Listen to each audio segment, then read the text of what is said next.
There we go. Hey, greetings and salutations. Okay, so I moved from the outside of the bus to the inside of the bus, and look what I done did. There, I mentioned in a previous video, I was going to run 2 front center this way, and I decided not to do that because I'm flighty that way. So I'm probably going to end up, I'm going to use probably 3/4 T&G subflooring. I'm going to have a joint somewhere in here. Yeah, full length of the bus. I'm not going to stagger the joint. I'm not going to worry about it. And I need 10 sheets of plywood to do this bus. Oh, look what else I got today. Debbie and I went to the thrift store yesterday, so you can find a little cheap nightstand or something for her side of the bed, and I found that. Let's see. Come on. There. 12,000 BTU air conditioner, dehumidifier, and a fan. Cooling area 450 to 500 square feet. This is 280 square feet. This probably isn't enough to do the whole bus. But I'm thinking I might mount that in the master. And right now it's running in here, but I don't have it ducted to the outside, so you got cold air coming out this here slot and hot air coming out their hole, and that's not good. So it needs to be pumped outdoors. These are great for like one room or something. About a month ago, I found somebody that decided that it was going to be an eBay success, and they got an eBay account and was trying to sell some factory refurbished AC units, 12,000 BTU AC units, just like very similar to that. I think they were, I forget what brand they were. They're a name brand. $50, buy it now. Bam. Well, he never completed the sale. He never took the money. He never communicated his intentions. I checked every day for a week and finally said, screw him. Yeah, $50, $300 air conditioner. You can sell it for $50.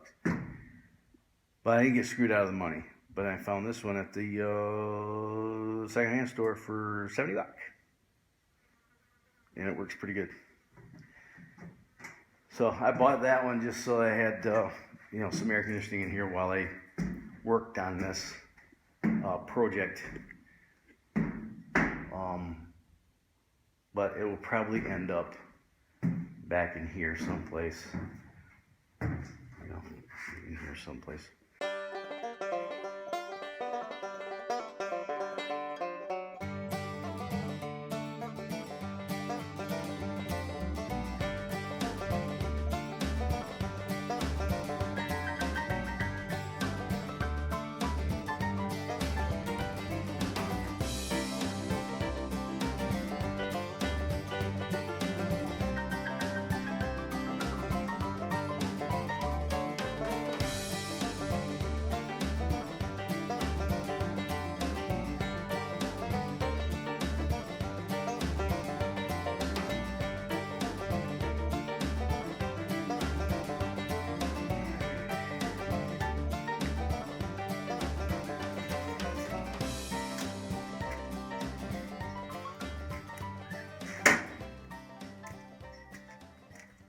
Remember when I told you that mill scale had to come off?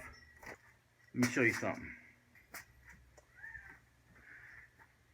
That's what that steel looked like yesterday when I pulled that panel back off.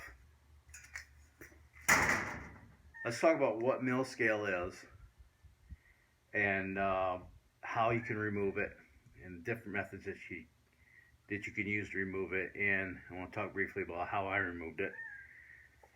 So what this is hot rolled steel, and that mill scale is a byproduct of the hot rolling process. Now, I'm no expert, but the way I understand it is that a big chunk of billet steel is heated up to cherry red or hotter, maybe even white hot, and then it's run through a series of roll dies, which will increase its dimension laterally, so its length and width, while decreasing its thickness.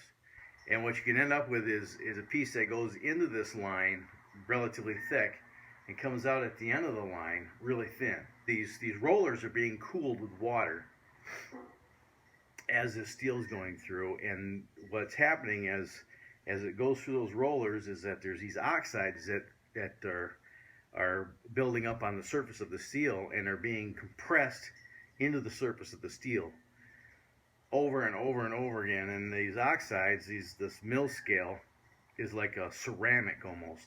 It's really hard, and it's hard to get off.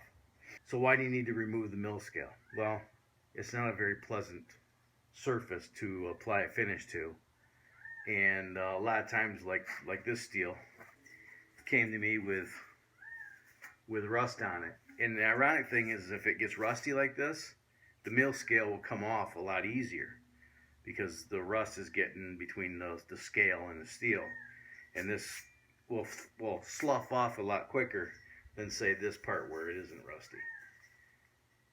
And it's not an even surface, right? So paint doesn't like to stick to this because it's really hard. And if you try to sand this, it just kind of gums up your paper. So it needs to come off. You can either do that through like grinding or a heavy grit sandpaper, like a 36 or a 40 or a 60 grit. But braces aren't cheap. It's really labor intensive, and you'll go through a lot of sanding discs, even grinding discs. And on plate steel, where you're not really worried too much about a surface finish, it's more of a structural element that you just need to get some primer or something on it to keep it from rusting. It's not that big of a deal. You can just go to town on it. But with sheet steel like this, that's relatively thin, you start mechanically trying to remove that scale with a grinder, and you can kind of deform the steel through heat. The other method is to use a sandblaster. Same thing applies. You got to be able to move around a lot on the panel so you don't actually distort the metal through heat. You're going to need to select the right kind of media. Glass bead's not going to touch it because that's harder than glass, that mill scale is. So you're going to have to use either a like an iron oxide or a garnet type of abrasive that's pretty aggressive. The other method that you can use to remove the mill scale is to use a chemical method. And that's the method I used. I was going to film it, but I decided not to because I didn't want anybody to duplicate the way that I did it.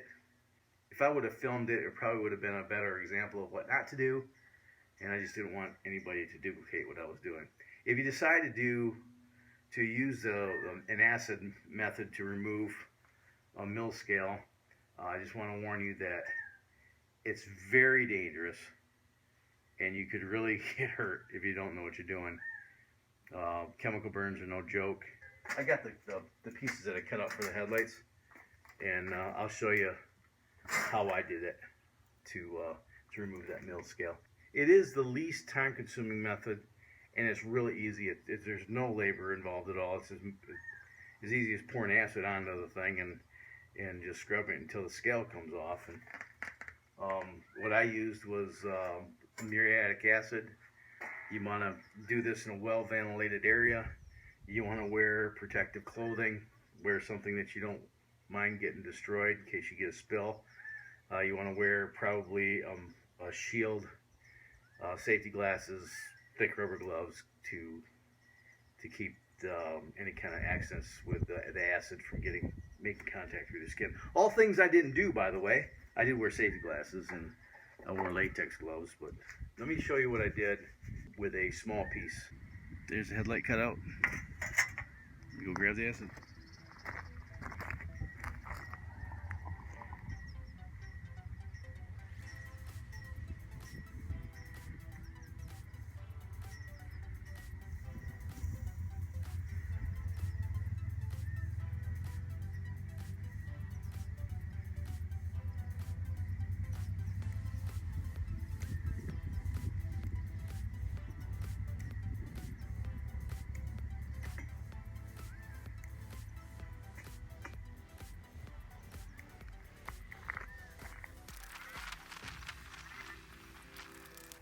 Two minutes in.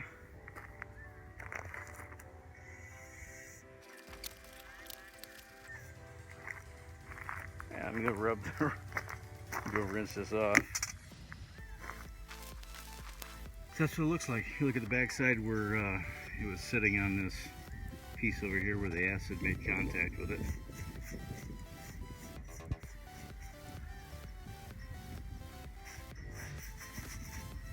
Yeah. So that's how you remove mill scale. Now this can be DA'd with 80 grit or 120 grit and sprayed with an epoxy primer and then painted.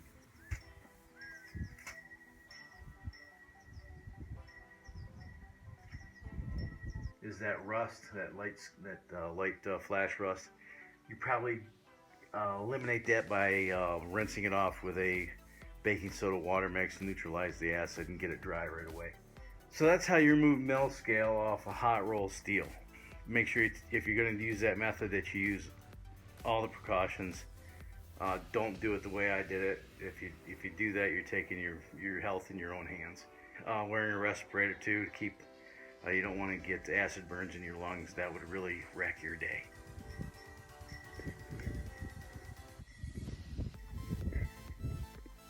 It's almost a meal there.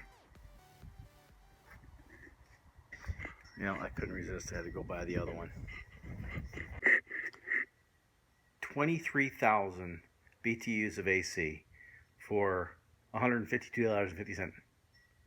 Pretty good bargain. Maybe I can get away with just using these. Well, I hope today's video was informative, and if it wasn't, then I wasted your time. And for that, I apologize. And that was not my intention.